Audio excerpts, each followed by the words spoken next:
मध्य रात्रिकालीन प्रार्थना और दिन के किसी भी समय की प्रार्थना से क्यों भिन्न है? मध्य रात्रिकालीन प्रार्थना का महत्व। रात्रि 12 बजे से 4 बजे सुबह तक की प्रार्थना में मसीहियों को जागरूक रहना चाहिए।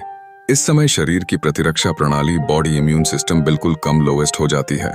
ये वो समय है जबकि बहुत सारे मरीज अस्पतालों में मर जाते हैं, और यही वो समय है जब दुष्ट आत्माएं अपने चरण आक्रामक प्रभाव में पेट्रोलिंग करती हैं।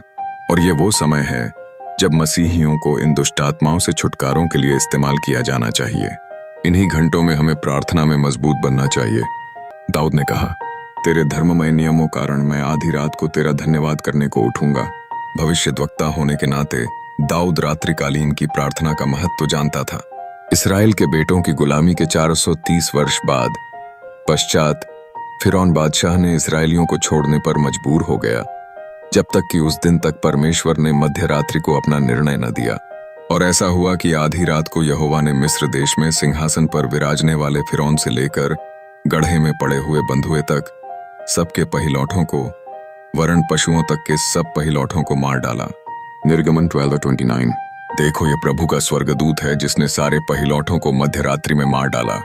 यदि हम आगे देखो, मध्य रात्रि में बहुत आज से 200-500 वर्ष पूर्व हम देखते हैं पौलुस और सिलास जेल में सताव के दौरान बंद थे, परंतु रात्रिकालीन प्रार्थना में पौलुस और सिलास प्रार्थना की और स्तुति भजन गाया।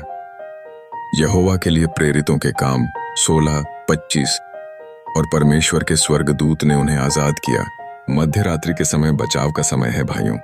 हमारे मामले मध्य रात्रि के समय शत्रुओं के द्वारा सुलझाए जाते हैं जब हम आराम करते होते हैं, जैसा कि हम 2 राजा 6:13 और 14 में देखते हैं। आराम देश का राजा एलिशा भविष्यद्वक्ता को जाकर देखो कि वह कहाँ है, तब मैं भेजकर उसे पकड़वा मंगाऊंगा। और उसको यह समाचार मिला कि वह दोतान में है। तब उसने वहां घोड़ों और रथों समेत एक भारी दल भेजा, और उन्होंने रात को आकर नगर को घेर लिया, इसलिए क्योंकि रात में अंधकार की ताकतें राज्य करती हैं। 2 राजा 19:33 से 37। अश्शूर का राजा सन्हेरीब के 1,25,000 सैनिकों को परमेश्वर के स्वर्गदूत ने एक रात में मार डाला। उसी रात में क्या हुआ कि यहोवा के दूत ने निकलकर अश्शूरियों की छावनी में 1,85,000 पुरुषों को मारा। और भोर को जब लोग सवेरे उठे तब देखा कि लोथ ही लोथ पड़ी है। तब अश्शूर का राजा सन्हेरीब चल दिया और लौटकर नीनवे में रहने लगा। वहां वह अपने देवता निस्रोक के मंदिर में दंडवत कर रहा था कि अदेम-मेलेक और सरेसेर ने उसको तलवार से मारा और अरारात देश में भाग गए। और उसी का पुत्र एसरहद्दोन उसके स्थान पर राज्य करने लगा। घोषणा करो कि शैतान की सेना रात्रि कर समय जब तुम प्रार्थना करो तो पराजित हो जाए। जिस तरह शिमशोन आधी रात तक पड़ा रहकर आधी रात को उइह कर नगर के फाटक के दोनों पल्लों को उखाड़ डाला।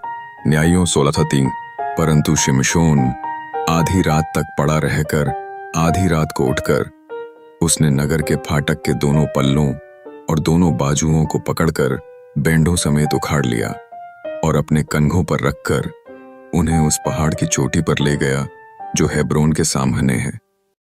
उसी तरह हमें भी आधी रात को प्रार्थना करके शैतान और उसकी सेना को उखाड़ फेंकना है और शैतान पर जय प्राप्त करना है। प्रार्थना के द्वारा शैतान के साम्राज्य को उखाड़ फेंकना।